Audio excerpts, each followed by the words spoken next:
தினமும் தீபம் இருந்துச்சுனாக்கா அந்த வீட்டில் தேவதை வீட்டுக்குள் வருவாள். தேவதை ஒரு வீட்டுக்குள்ளே எப்போ வராலும் பின்னாடி தனி வீடு இண்டிவிஜுவல் ஹவுஸ் இருக்குனாக்கா வீட்டுக்கு முன்னாடி ஏதோ கேட் இருக்கும், கேட்டுக்கு முன்னாடி வாசல் இருக்கும், ஸ்பேஸ் இருக்கும். அங்கே வந்து மணி பிளான்ட்டு தொட்டியில் வைங்க. வெளியே மட்டும் வச்சுட்டா பணம் வந்துடும் கிடையாது. வெளியே வர வைக்கிறதுக்கு அங்கே வீட்டுக்குள்ளேயும் வைக்கணும். மணி பிளான்ட்டை எங்கே வைக்கணும்? கல் உப்பு பூஜை ரூமுக்கிட்ட வைக்கணும். பூஜை ரூமை ஒட்டி வைங்க. அந்த கல் உப்பை வந்துட்டு ஏன் சமைக்கிறதுனாக்க சமையல் ரூம் வைக்கிறத வச்சுக்கிறோங்க, இங்கே வைங்க. இந்த கல் உப்பு தான் பணம் வீட்டுக்கு வரணும். அதுக்கு உண்டான வழியை அவங்க பார்த்துருவாங்க. எப்படி வரதெல்லாம் நீங்கள் யோசிக்காதீங்க. உங்களுக்கு முன்னாடி அது யோசனை உங்களுக்கு கொடுக்கும். இது வந்துடும் வீட்டுக்குள்ளே மொத்தத்தில் பணம் வந்துக்கிட்டே இருக்கும். எது கஷ்டப்பட்டு கிடைக்குதோ அதில் தாங்க விஷயம் இருக்கும். ஈஸியாக கிடைக்கிறதுல வராது. ஏன்னா அப்போ கஷ்டப்பட்டால் தானே அவள் உள்ளே வருவா பணம்.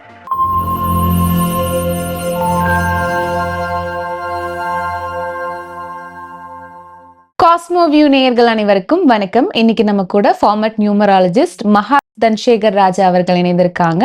இன்றைய நிகழ்ச்சியில நியூமராலஜி குறித்து நமக்கு இருக்கக்கூடிய சந்தேகங்களுக்கான விளக்கம் அவர்கிட்ட கேட்டு தெரிஞ்சுக்கலாம். வணக்கம் சார். வணக்கம்மா. எப்படி இருக்கீங்க சார்? நல்லா இருக்கிறேம்மா. சரி, இன்றைய நிகழ்ச்சியில ஒரு மனிதனுடைய வாழ்க்கைக்கு அத்தியாவசிய தேவையாக இருக்கக்கூடிய விஷயம் இந்த பணம் அப்படிங்கிறது தான். எல்லாரும் அதை நோக்கி தான் ஓடிட்டு இருக்கோம். இந்த பணம் சேர்றதுக்கு எங்களுக்கு ஏதாவது டிப்ஸ் இருந்தா சொல்லுங்க சார். கண்டிப்பா.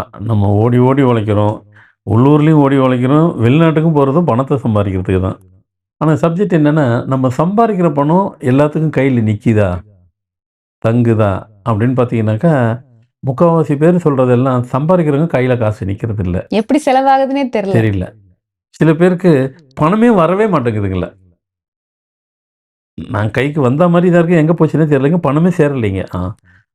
பணம் வந்துக்கிட்டே இருக்கணும், பணம் சேர்ந்துக்கிட்டே இருக்கணும் அப்படிங்கிறதுக்கு ஒரு சில வழிமுறையெல்லாம் சொல்கிறேன். இதை பணம் வர வைக்கிறதுக்காக செஞ்சு விட்டுறாதீங்க. உங்களுக்கு வந்துக்கிட்டே இருக்கணும்னு நான் சொல்கிறத நீங்கள் செஞ்சுக்கிட்டே இருக்கணும்.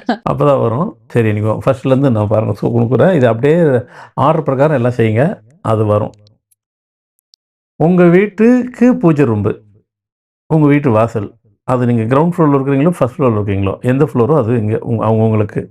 வாசல்லேருந்து அப்படியே பூஜை ரூம் வரைக்கும் ஒரு 1/2 அடிக்கு 1 அடிக்கு விளக்கு போற்றிக்கிட்டே வாசலில் அங்கே பூஜை ரூமில் கனெக்ட் ஆகிற இடத்துல வச்சுருங்க. லக்ஷ்மி ஃபோட்டோ இருக்கும். அது உங்கள் வீட்டில் எல்லாம் பூஜை ரூமில் இருக்கத்தான் செய்யுது. அது வரைக்கும் அந்த தீபத்தை வச்சுருங்க. இந்த தீபத்தை நீங்கள் தொடர்ந்து எப்போ வைக்கலாம் அப்படின்னு பார்த்தீங்கன்னாக்கா, நீங்கள் தினமும் தான் செய்யணும்.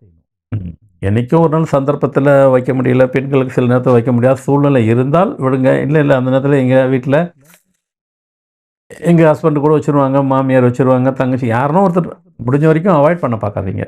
மேக்ஸிமம் வைக்க பாருங்கள்.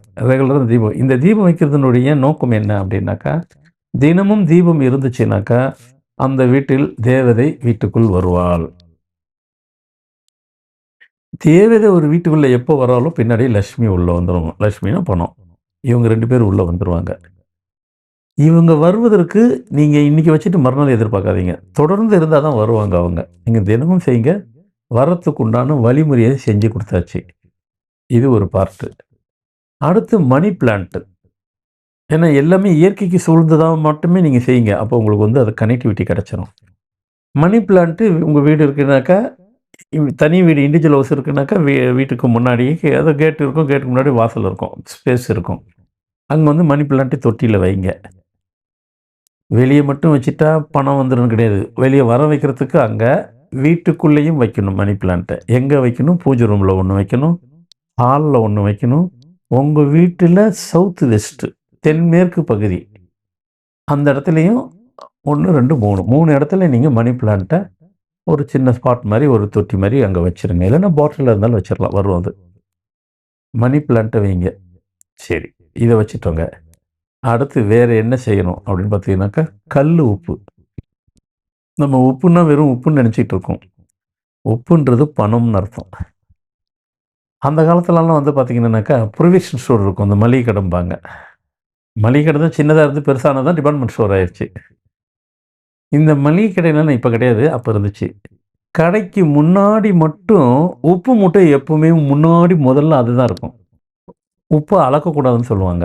ஆனால் அப்பவுமே இருந்தது, படி இருந்தது, கிலோ மாறிடுச்சு. அதை மட்டும் கரெக்டாக கொடுக்கவே மாட்டாங்க, அள்ளி போடுவாங்க. அளந்து கொடுக்கக்கூடாதும்பாங்க. அதனால் அது இருக்கட்டும். அந்த உப்புக்குள்ள அவ்வளோ விஷயம் இருக்குது. அந்த உப்பு அவங்க கரெக்டாக செஞ்சனால தான் அந்த எந்த கடைக்காரங்க அதை கரெக்டாக செய்யறாங்களோ அவங்களுக்கு பணம் சேரும். அதுக்கு அர்த்தம் அதான். அதே உப்பு தான் உங்கள் வீட்லேயும். கல் உப்பு. நீங்கள் பாத்திரத்தில் வீட்டில் சமைக்கும் போகிற இடத்துல வந்துட்டு உப்பு பவுடர் வச்சுருப்பீங்க. உப்பு சால்ட்டு பவுடராக தான் இருக்கும். இந்த இடத்துல கல் உப்பு தான் பயன்படுத்தணும். நான் பார்த்தா கல் உப்பு தான் படுத்தணும். நம்ம அப்படி பழகிட்டோம். கல் உப்பு இதாகிறதுக்கு பதில் வைக்கிறோம். நீங்கள் கல் உப்பை வீட்டில் வைங்க. இந்த கல் உப்பு எங்கே நாங்கள் வைக்கணும்? சமைக்கிற இடத்துல வைப்பீங்க. ஆனால் இப்போ இந்த இடத்துல வந்துட்டு கல் உப்பு பூஜை ரூமுக்கிட்ட வைக்கணும். பூஜை ரூமை ஒட்டி வைங்க. அந்த கல் உப்பை வந்துட்டு ஏன் சமைக்கிறதுனாக்க சமையல் ரூம் வைக்கிறத வச்சுக்கிறோங்க. இங்கே வைங்க. இந்த கல் உப்பு தான் பணம். சரிங்க, நாங்கள் அங்கே வச்சிட்டோம். அது கொல்ல உப்பு எப்போ பார்த்தீங்கன்னாக்கா, நீங்கள் இங்கே கல் உப்பு இருக்கும். மழை அங்கே தொடர்ந்து போயிடுச்சுன்னா இங்கே தண்ணி வந்துடும். காற்று தான், வேற ஒன்றும் கிடையாது. காற்று பட அது தண்ணியாக மாறி தண்ணி தானே உப்பாக மாறுது. திருப்பி தண்ணிக்கே வந்துடும் அது. அதனால் வந்துட்டு உப்பை அப்படியே பெர்மனெண்ட்டாக வச்சிடாதீங்க. கொஞ்சம் ஒரு மாதிரி ஈரப்பசம் வந்துச்சுன்னா திருப்பி உப்பை மாற்றிடுங்க. அந்த உப்பை என்ன பண்ணலாம் சார்? பழைய உப்பு அது நம்ம பயன்படுத்த முடியாது. கீழே தான் போட்டுடணும். ஏன்னா அது எல்லாத்தையும் உள்ளே சக் பண்ணிடும். அந்த ஏர் மூலயமா வரக்கூடிய நல்ல விஷயங்கள் எல்லா விஷயத்தையும் அதை உள்ளே கிரகிச்சிக்கிறோம். உள்ளே சக் பண்ணி இழுத்துக்கும் அது. அதனால் அந்த உப்பு தேவையில்லை. ஸோ இந்த 3 ஆஸ்பெக்ட்ஸை நீங்கள் கரெக்டாக தெளிவாக தொடர்ந்து நீங்கள் பாட்டு பண்ணிவிட்டு அந்த மணி பிளான்ட்டுங்கிறது வைக்க போகிறீங்க, அவ்வளோதான். அது ஒன்ஸ் ஃபார் ஆல் வச்சுக்கிட்டோன்னா அது பாட்டு வளரப்போகுது. அந்த தீபத்தை அதுக்குள்ளே வச்சுருங்க. உப்பை இப்படி கல் உப்பு தான் வைக்கணும். வச்சு விட்டுருங்க. பொதுவாக பணத்தை பொறுத்த வரைக்கும் யாரும் எங்களுக்கு போதும்னு சொல்ல போகிறதில்ல. எவ்வளோ வந்தாலும் வரட்டுன்ருவீங்க. அது பாட்டு சேர்ந்துக்கிட்டே இருக்கும். பணம் வந்துக்கிட்டே இருக்கும். பல வகையில் வரும். எப்படிங்க வரும்? பிஸ்னஸ் பண்ணுறவங்களுக்கும் வரும். கெரியரில் எதுனா வேலை செய்கிறவங்களுக்கு அப்போ அவங்களுக்கு மட்டும் எப்படிங்க சேரும்? எதுவுமே இல்லாதது, எதுவுமே நடக்காதது எதுவுமே கிடையவே கிடையாது. சைடில் ஏதோ பிஸ்னஸ் பண்ணுறங்கிற பேரில் திடீர்னு வரும் உங்களுக்கு. சிச்சுவேஷன் தான். ஒரு மனுஷன் வந்து சின்னலேருந்து பெரிய ஆளாக வருவதுக்கு சிச்சுவேஷன் சீக்வன்சி தான். அந்த மாதிரி சீக்வன்ஸும் தானாக வரும். பணம் வீட்டுக்கு வரணும். அதுக்கு உண்டான வழியை அவங்க பார்த்துருவாங்க. எப்படி வருதெல்லாம் நீங்கள் யோசிக்காதீங்க. உங்களுக்கு முன்னாடி அது யோசனை உங்களுக்கு கொடுக்கும். இது வந்துடும். வீட்டுக்குள்ளே மொத்தத்தில் பணம் வந்துக்கிட்டே இருக்கும், சேர்ந்துக்கிட்டே இருக்கணும். நீங்கள் கேட்டது பணமும் வந்துக்கிட்டே இருக்கும், சேர்ந்துக்கிட்டே இருக்கும். இதை ரெகுலராக பண்ணுங்கள். எல்லார் வீட்டுக்கு வரும். இது வந்து இவங்க வீட்டுக்கு தான் வரும், அவங்க வீட்டுக்குலாம் இல்லை. முதல்ல தேவதையும் லட்சுமி வர வைக்கிறதுக்கு தீபத்தை போடுங்க. அப்படியே இதையும் செய்யுங்க.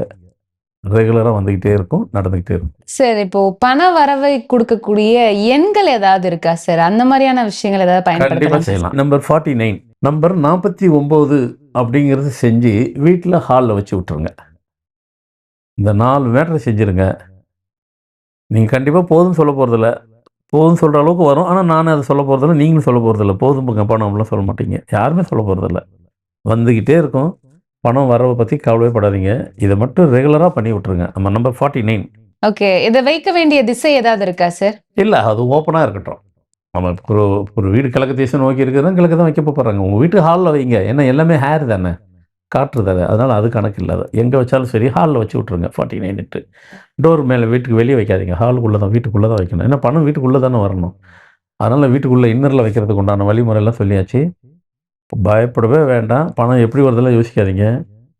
வச்சு பாருங்கள், செஞ்சு பாருங்கள். பணம் வந்துக்கிட்டே இருக்கும், சேர்ந்துக்கிட்டே இருக்கும். சரி, இன்னைக்கு பணம் சேரணும் அப்படின்னா நம்ம வந்து ஒரு சில விஷயங்கள் நம்ம ஃபாலோ பண்ணணும். குறிப்பா பணத்தை மதிக்கணும் அப்படின்லாம் சொல்லுவாங்க. இப்ப நிறைய பேர் பண்ற தப்பு என்ன அப்படின்னா, இந்த பர்ஸ் வந்து என்ன கலர்ல யூஸ் பண்ணுறது அப்படின்றது நிறைய பேருக்கு சந்தேகம் இருக்கும். ஒருத்தங்க ஒரு கலர் சொல்றாங்க. ஸோ என்ன கலர் நம்ம மணி பர்ஸ் யூஸ் பண்ணும்போது நமக்கு பணம் சேரும், அந்த மணி பர்ஸ்ல என்ன பொருட்கள் எல்லாம் வச்சாலும் பணம் சேரும், அதை பத்தி சொல்லுங்க சார். பர்ஸ் வந்து கோல்டு கலரில் வைங்க. கோல்டு கலர் ஒன்று. இல்லைன்னா பர்ஸ் வந்து ப்ரௌன் கலரில் வைங்க. பிளாக் கலர் மட்டும் வைக்காதீங்க. பணம் உள்ளே வராது. ஏன் சார் அப்படி? கருப்பு கலருக்கு உள்ள பணம் உள்ள கனெக்ட் ஆகாது. ப்ரௌனு, ஒயிட்டு, கோல்டு, இந்த 3 கலரில் நீங்கள் பர்ஸ் வச்சுக்கலாம். எங்க பர்ஸுன்றது ஜென்ஸுக்கு சொன்னீங்க. எங்கள் லேடிஸுக்கு ஹேண்ட்பேக்கு அதே தான். உங்களுக்கு தான் கலர் கலராக இருக்கா, ஜென்ஸுக்கு தான் கம்மி. பச்சை கலர், மஞ்சள் கலர், சிவப்பு கலர்லாம் இருக்கு. அது கலர் என்னென்ன கலர் உலகத்தில் இருக்கோ அவ்வளோ கலரு ஹேண்ட்பேக் இருக்குது. ஹேண்ட் பர்ஸு கூட வச்சுருக்குறாங்க. ஹேண்ட் பர்ஸ் அனுக்கு நீங்களும் அதே தான். நீங்கள் மற்றதை கேரி பண்ணுறதுக்கு வேணால் உங்கள் ஹேண்ட்பேக்கில் என்னப்போ வச்சுக்கிறீங்க. இல்லை எனக்கு பணத்துக்கு தான் நான் ப்ரியாரிட்டி கொடுப்பேன் அப்படின்னாக்கா ஹேண்ட்பேக்குள்ளே ஹேண்ட் பர்ஸு அதுக்குள்ளே அது உள்ளே வைக்கலாம். அது வந்து கோல்டு கலரில், இல்லைன்னா ஒயிட்டு, இல்லைன்னா ப்ரௌனு, இந்த 3 கலரில் மட்டும் நீங்கள் கேஷ் வச்சு சும்மா அப்படி வைங்க. அதை பழக்கப்படுத்தி பாருங்கள். பணம் வந்து தானா சேரும். ஆனா 3 நான் சொன்னதுல நல்லா கவனிங்க. இதுல ப்ரவுன் கூட கிடைச்சிரும். ஒயிட் கிடைக்கிறது கொஞ்சம் டஃப்பு. கோல்டு கிடைக்கிறது டஃப்பு. ஆனா கிடைக்கும். தேடணும்.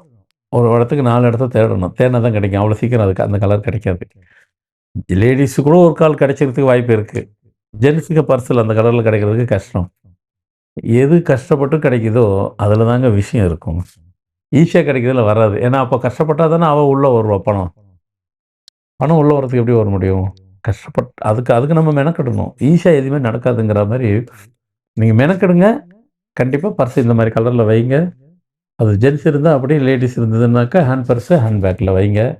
கண்டிப்பாக பணம் உங்களை அறியாமல் பணம் சேர்ந்துக்கிட்டே இருக்கும், வந்துக்கிட்டே இருக்கும். நீங்கள் நினைச்சது போல் எந்த நேரமும் பணம் வரும். நிச்சயமா. ஸோ இன்றைய நிகழ்ச்சியில எங்களுடைய நேயர்களுக்காக பண வரவு அதிகரிக்கணும், இல்ல பணம் வீட்ல தங்கணும் அப்படின்னா, அதற்கு என்ன மாரியான விஷயங்கள் எல்லாம் பண்ணணும் அப்படின்றத பத்தி தெளிவான விளக்கம் குடுத்தீங்க. நன்றி சார். வணக்கம்மா.